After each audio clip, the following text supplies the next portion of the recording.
El título de este mensaje, que es aquí, un escenario de restauración, herido, roto.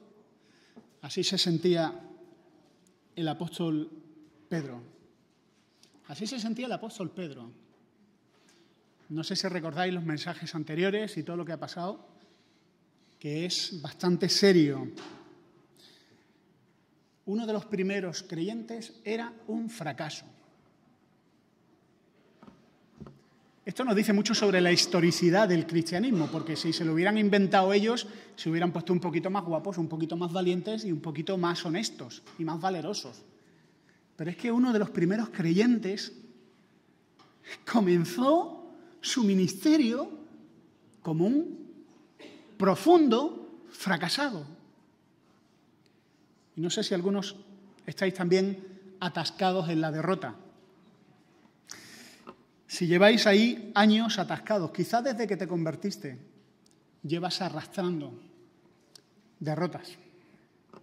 Y vas a la iglesia, ves a otros hermanos y sales sintiéndote peor. Porque te comparas, claro.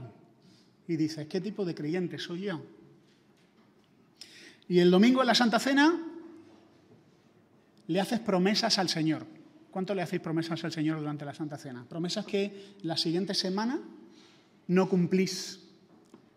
Y volvéis a hacer promesas al domingo siguiente. Y parece que algunos viven ese tipo de cristianismo, un cristianismo muy relacionado con el fracaso, con la derrota, con promesas incumplidas y con secretos vergonzosos. Si te sientes triste al oír esto, hay esperanza para ti, porque todavía queda algo de Dios en ti que lucha por estar fuerte y por seguir adelante. ¿Cómo te recuperas de una derrota? ¿Cómo te recuperas de una vida de derrota y de fracaso? Bueno, pues Pedro, el apóstol Pedro, quizá uno de los más entusiastas, ha vivido 3 años y medio con Jesús. Y era un entusiasta. Fue el mismo Pedro que dijo, tú eres el Cristo, el Hijo de Dios vivo. Momento de gloria, un momento de subidón para Pedro. Pedro es el mismo que le dijo a Jesús, Señor, yo mi vida pondré por ti. Y el Señor le dice, ¿tu vida pondrás por mí? No, de cierto te digo que me negarás 3 veces. Y cuando unas mujeres le preguntan, él le niega y dice palabrotas, cosa que no se decía en los círculos de Jesús. Pedro vuelve a lo que hacía antes de conocer a Jesús. ¿Y qué hacía Pedro antes de conocer a Jesús? Pescar. Era autónomo. Tenía su pequeño negocio de pesca y pescaba. Y era otra persona. Es más, su nombre era diferente. ¿Sabéis cómo se llamaba Pedro antes de que Jesús le dijera, tú te vas a llamar Pedro porque eres otro hombre y porque voy a hacer esto contigo? Se llamaba Simón. Otro nombre, otra persona completamente diferente. Incrédulo, rudo, bruto. Simón. Así que Pedro vuelve a ser Simón y vuelve a hacer el oficio de Simón, pescar. Supongo que Pedro recordaría aquel primer encuentro con Jesús. Encuentro, por cierto, épico, precioso. Y cuando Pedro estaba pescando, había vuelto a pescar, me imagino que él pensaría, han pasado como 1000 años desde que yo era Simón y pescaba. Y Pedro, después de volver a negar a Jesús, después de pensar que Jesús había muerto y no imaginarse que había resucitado, vuelve a pescar. Y yo no sé si mientras echaba las redes al mar, Pedro pensaba, ¿quién me ha visto y quién me ve? Otra vez echando las redes, otra vez he vuelto al negocio de la pesca, otra vez he vuelto a ser Simón. Y no sé si Pedro recordaría aquel primer encuentro con Jesús alucinante. Os lo voy a leer, os lo voy a resumir bien en el capítulo 5 de Lucas. Dice que estaba Jesús junto al lago de Genesaret y había mucha gente que quería oír la palabra de Dios. ¿Y qué hace el Señor Jesús? Le pide prestada a Pedro su barca. ¿Para qué? Para usarla como púlpito. Pedro estaba cansado, llevaba toda la noche pescando. Así que dijo, bueno, venga, No vamos a decirle que no. Así que el Señor Jesús se sienta en la barca, enseña a toda esa gente que había. Pedro ya estaba cansado, toda la noche pescando, y además de forma fracasada, no había pescado nada. Y el Señor Jesús le dice, tira mar adentro. Y Pedro dice, a ver, llevamos toda la noche trabajando. No es por no tirar las redes. O sea, que si hay que tirar las redes, se tiran. Pero es que llevamos toda la noche. Y los peces salen de noche. De día se meten debajo del agua. Bueno, eso no lo dice la Biblia. Eso me lo he inventado yo. Pero me imagino que en sus palabras hay cierto tono de condescendencia. ¿Tú que eres rabino? Pues ocúpate de cosas de rabino, que yo de pescar sé un rato. Pero bueno, Señor, en tu palabra vamos a hacerte caso. Así que se bogan mar adentro, echan la red y salen tantos peces que las redes amenazaban con romperse. Es más, tienen que pedir ayuda a los compañeros para que tiraran de las redes porque no podían.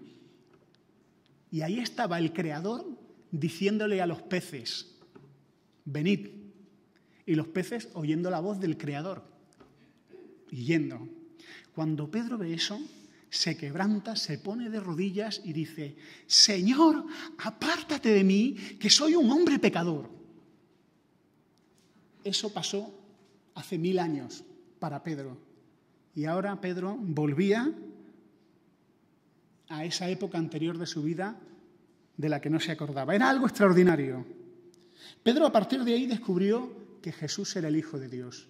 Y aquel milagro de los peces fue solo la punta del iceberg. Pedro vio muchas cosas más en esos 3 años y pico. Vio a multitudes alimentadas. Vio a gente resucitar de los muertos por el poder y por la palabra de Jesús.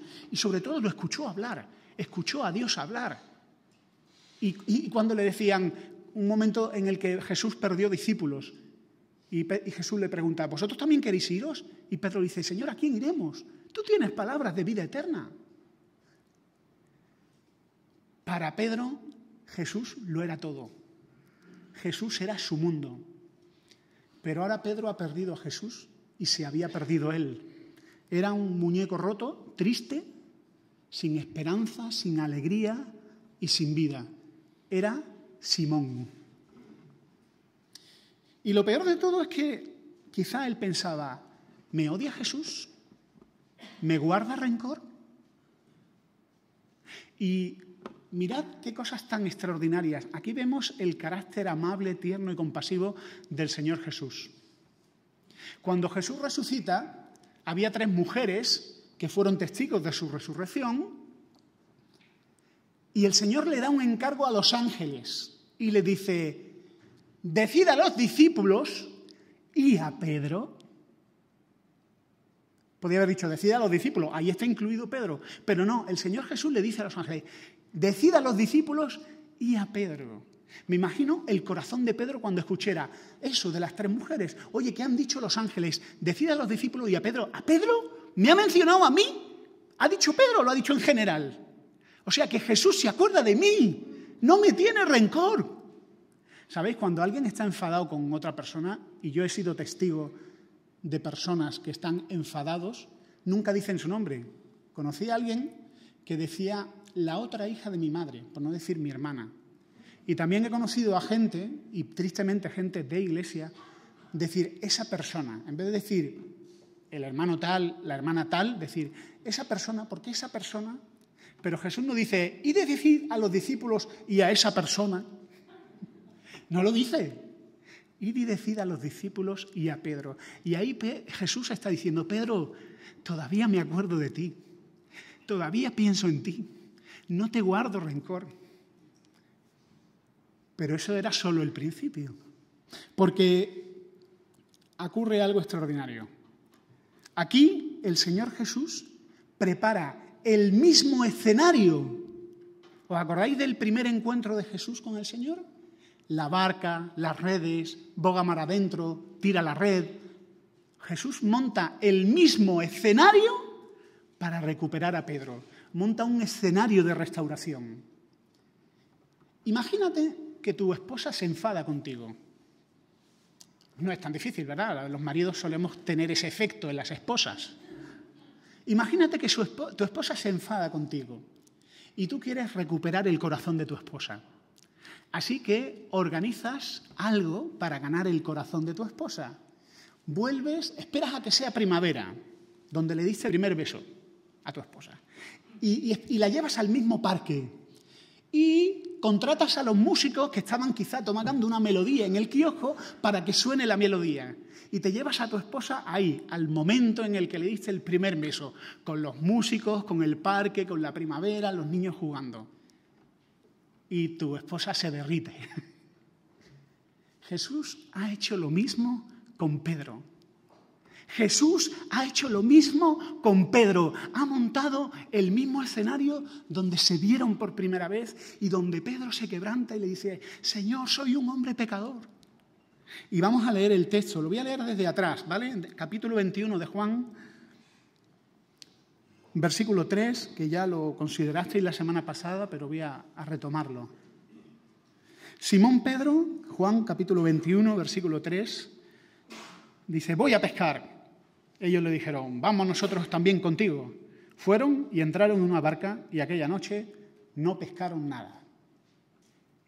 Cuando ya iba amaneciendo se presentó Jesús en la playa, mas los discípulos no sabían que era Jesús. Y les dijo: hijitos, ¿tenéis algo de comer? Le respondieron: no.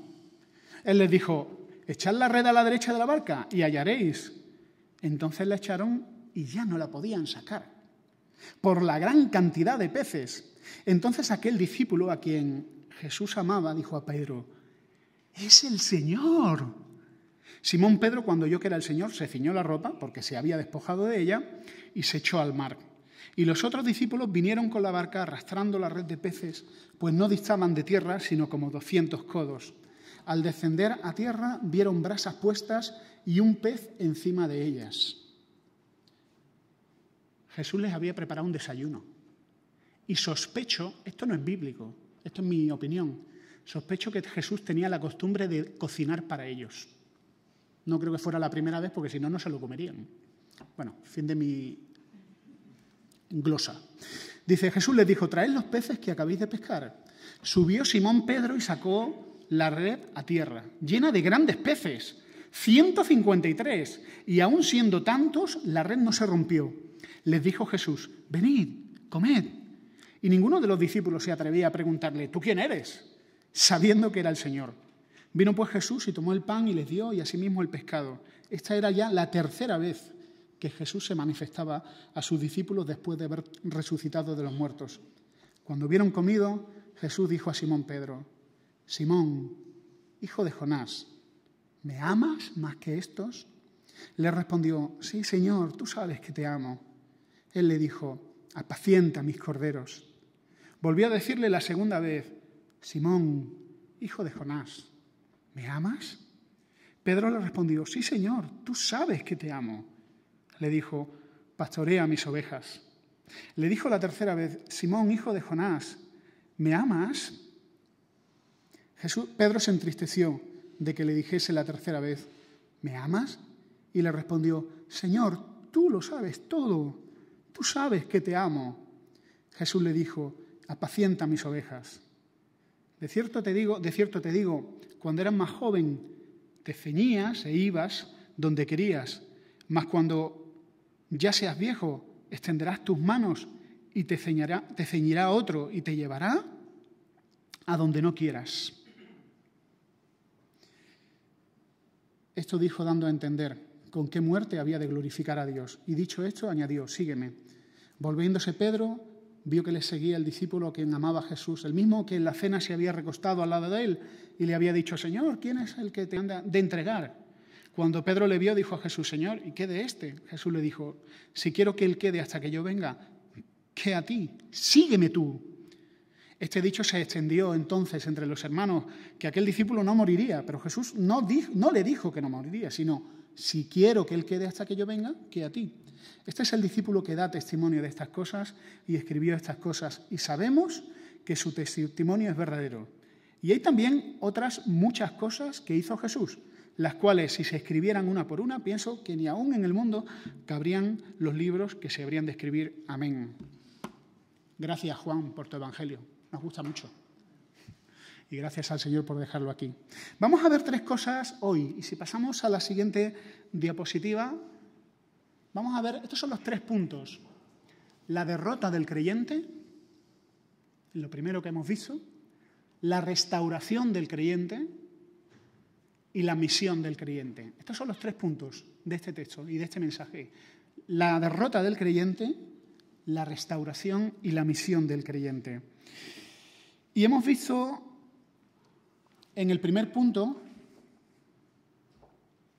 que ya lo hemos repasado, hemos visto cómo el Señor Jesús se pone en contacto con un Pedro que es un Pedro derrotado. Y cómo el Señor Jesús monta un escenario, la primera cita, llamémoslo así, un escenario de restauración, donde el Señor Jesús se gana el corazón de Pedro. Y aquí hay una aplicación que todos tenemos que hacer nuestra. Tú y yo debemos volver a ese escenario de reconciliación continuamente. Tú y yo debemos de volver a ese momento en el que el Señor Jesús nos habló por primera vez. Tenemos que volver a experimentar el quebrantamiento, nuestra necesidad de Dios, nuestra vulnerabilidad, y tenemos que volver a experimentar esa fe y ese arrepentimiento.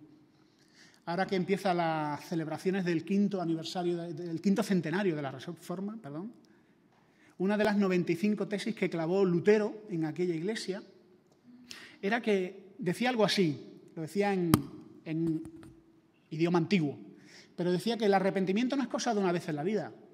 El arrepentimiento es algo a lo que el creyente debe de ir una y otra vez. No debe ser una experiencia única. Yo conocí al Señor y, como algunos ponen en su Biblia, ¿no?, el día tal, a tal hora, ya está, a otra cosa mariposa, ¿no?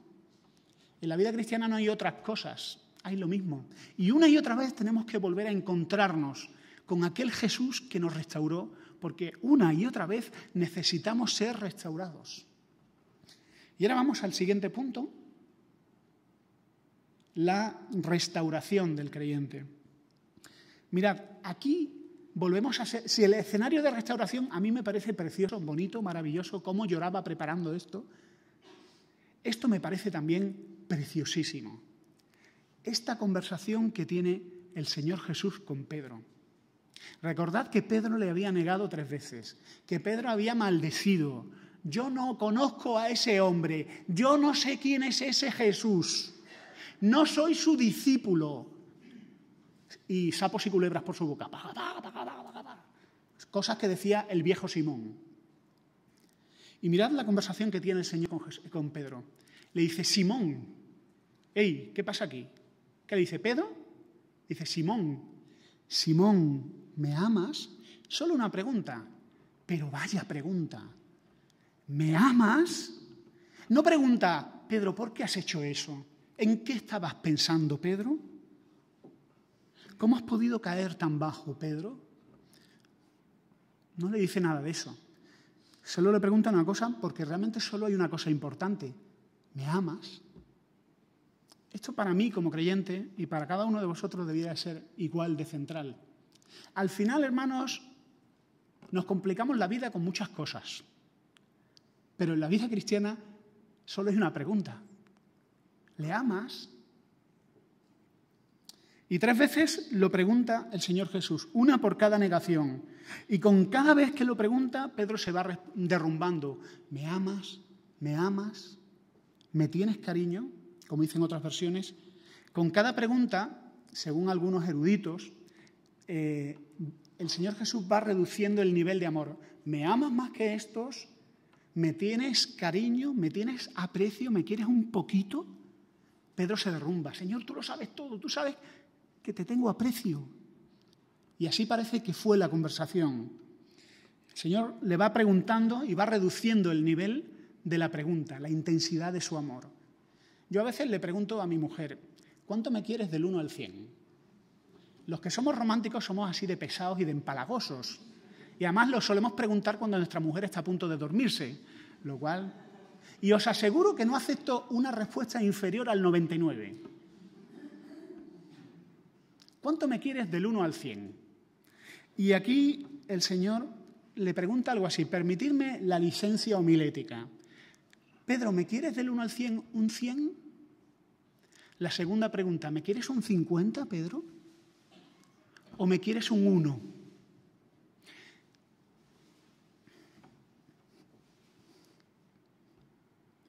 Pedro se quebranta y es como si le dijera, Señor, te quiero un 1.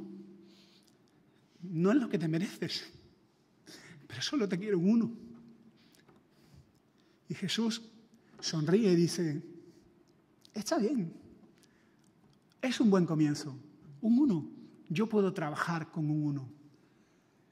A veces el amor del Señor, nuestro amor por el Señor no nos embarga. Conozco a un hermano muy conocido, un predicador de las asambleas, que él cuenta su conversión. Y él cuenta que tuvo una oración muy sincera con el Señor en la que le decía, Señor, cuando leyó este texto, yo no te amo, te tengo miedo, pero no te amo. Y el Señor trabajó con eso.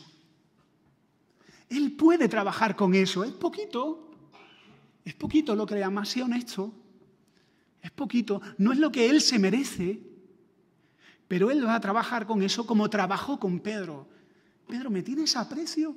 Sí, Señor, ¿aprecio? Sí, eso sí te tengo. Pero tú lo sabes, aprecio sí te tengo. Ok, pastorea a mis ovejas. Mirad, esto no es solo una doctrina, no es una lección a recitar. Aquí hay emociones muy profundas y hay un vínculo entrañable. Le amas. Cuando llevamos años en la vida cristiana podemos perdernos y podemos desorientarnos. ¿Qué si la iglesia? ¿Qué si el ministerio? ¿Qué si la reunión de organización para hacer la reunión de organización para hacer la reunión de organización? ¿Que si ahora el campamento y que hay que hablar con esto? No te olvides de llamar por teléfono y puedes perderte. Y al final solo hay una cosa importante, solo hay una razón poderosa. ¿Le amas? No hay más. No hay más. Se trata de Jesús, vuelve al principio. Ese es el punto de partida. Y una y otra vez tenemos que volver a Él para ser restaurados. Mirad, la vida cristiana comienza por gracia. Crece y abunda por gracia. La santificación no es por obras, es por gracia también. Todo es por gracia. Es la bondad y el amor del Señor que es generoso con sus dones. Nosotros queremos santificarnos por obras o santificarnos por promesas. Señor, he fracasado, pero te prometo que esta vez, y esto es como tirar de la tarjeta de crédito para pagar deudas, se te fue deformar una, no sirve de nada. Tenemos que volver. El Evangelio no es para los nuevos creyentes, el Evangelio es para los viejos creyentes también. Porque hay más profundidad, boga mar adentro. Sigue bogando mar adentro porque hay mucho más. Y os digo una cosa, a nivel pastoral, los pastores suelen, muchas veces, no siempre, pero muchas veces solemos frustrarnos porque vemos poco compromiso. O vemos un cristianismo superficial, o hay algún hermano que se contenta con el domingo y poco más. Y a veces la respuesta de los pastores suele ser hacer predicaciones llamando al compromiso. Tienes que comprometerte más, hermano, comprométete.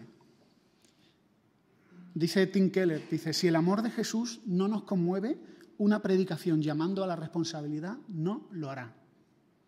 Si el amor de Jesús no te conmueve, no te rompe el corazón, llamarte a la responsabilidad no te va a mover.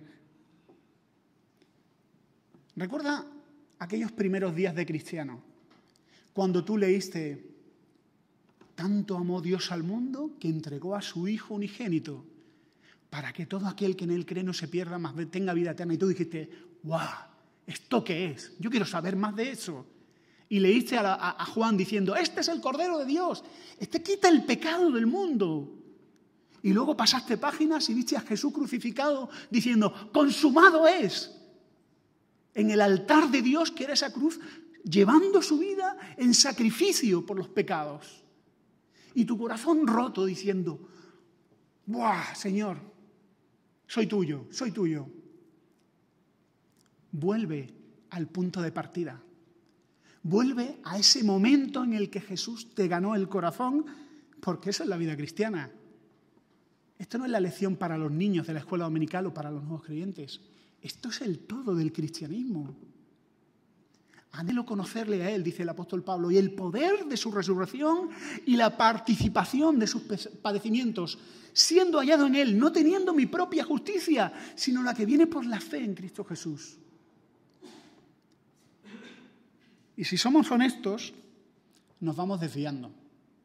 Si somos honestos, dolorosamente honestos, habrá momentos en nuestra vida en los que el pecado nos ha endurecido y el atractivo del mundo se ha vuelto grande. Y entonces las diversiones, los pasatiempos, nos han ganado el corazón y le decimos, Señor, perdóname, pero del 1 al 100, hoy te quiero un 1. Sea honesto con Él. Él va a trabajar con ese 1. Y quizás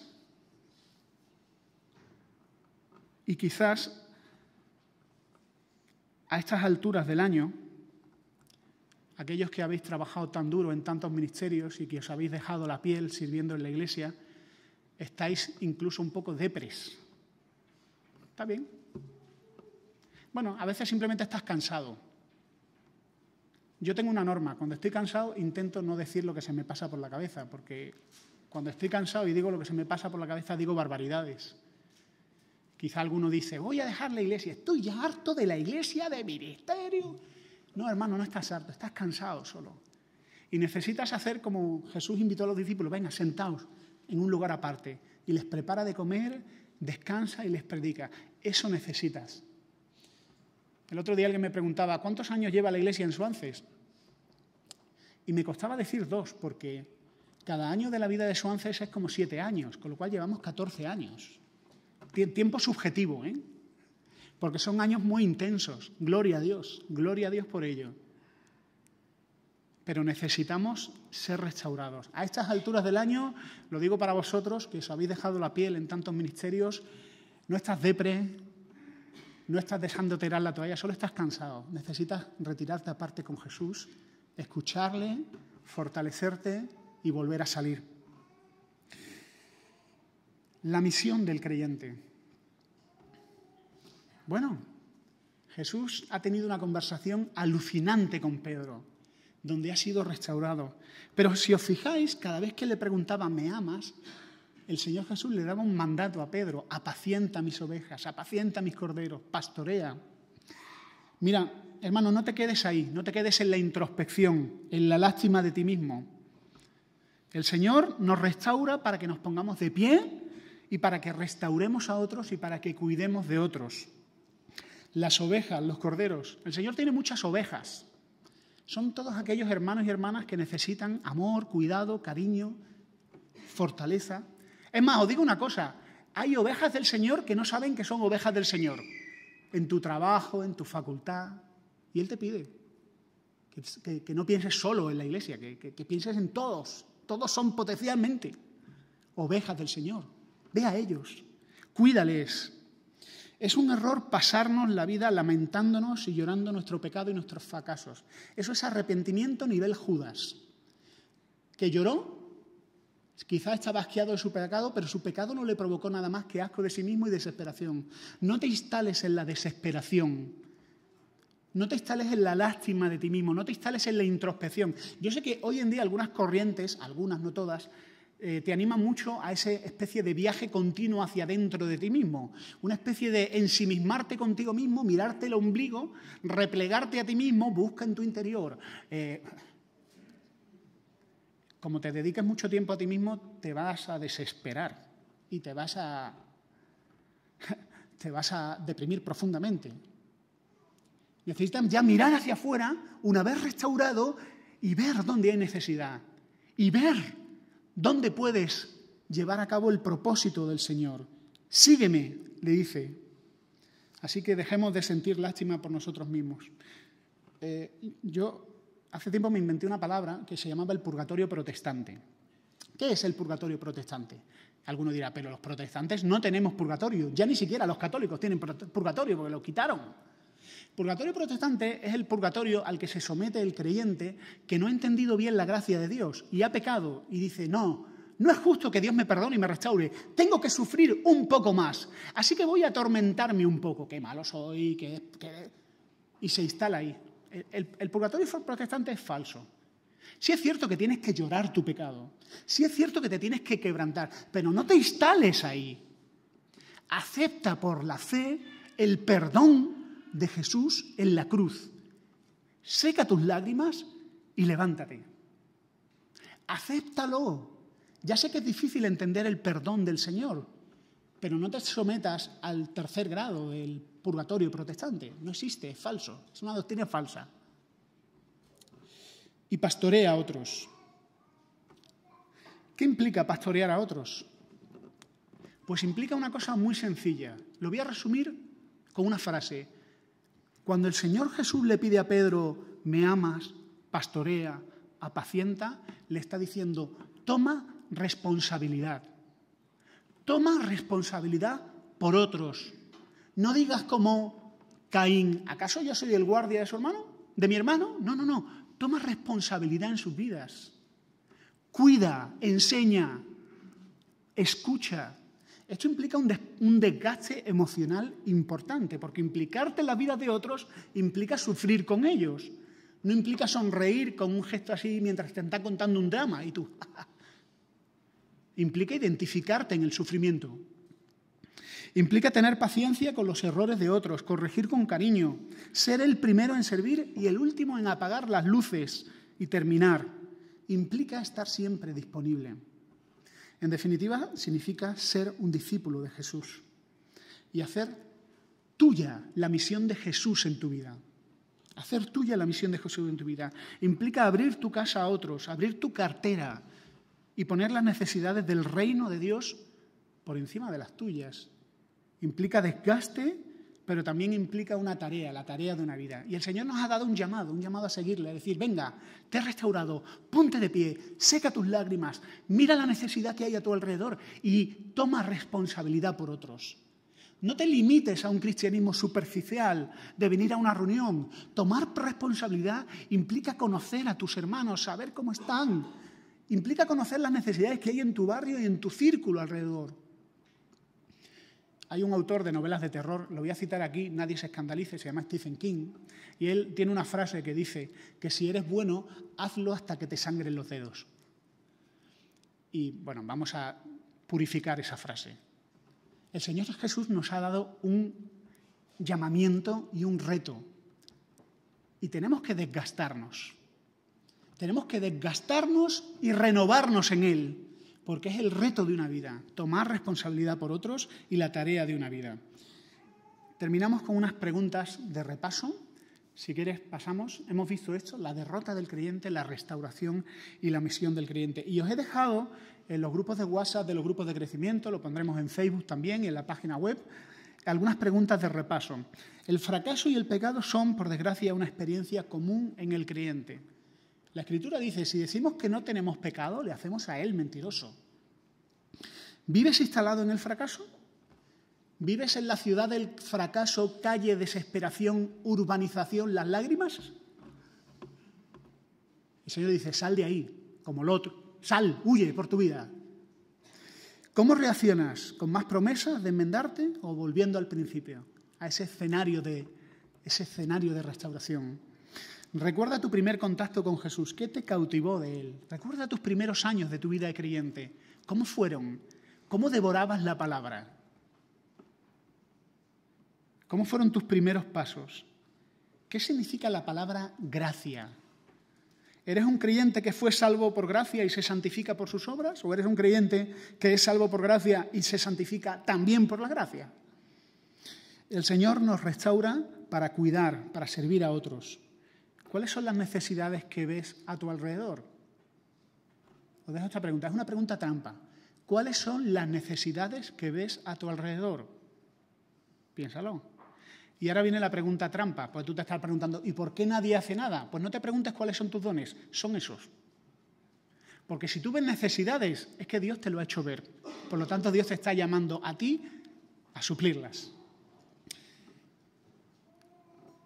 Restáurame, Señor, y haz que esos pequeños rescoldos de amor por ti sean un fuego que me consuma en servicio a ti. Abre mis ojos, Señor, para ver la necesidad y cuidar de tus ovejas, imitándote en todo. Y cuando caiga, que caeré, llévame a esa orilla donde te conocí, cuando mi corazón se sintió prendado de ti y de rodillas me reconocí pecador. Vuelve a preguntarme si te amo y comencemos de nuevo. Que el Señor levante contra mí, no temeré, no temeré. Y aunque vea mi carne perecer, no temeré, no temeré. Si al sufrir se conmueve mi fe, no temeré, no temeré.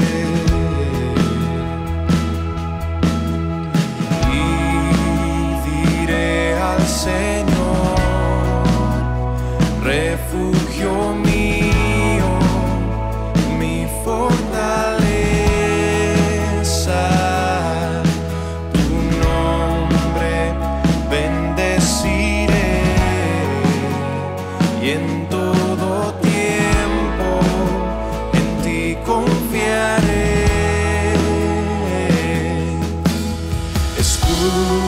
Alrededor de mí, no temerá mi corazón, la salvación es del Señor.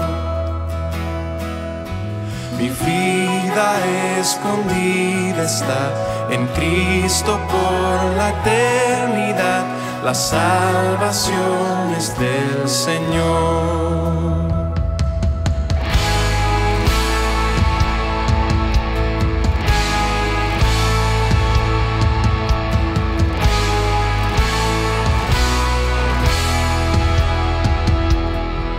El peso de su ira recayó sobre Jesús y no temeré. Oh, perfecto amor que ha cubierto mi maldad y hecho fuera mi temor y no temeré.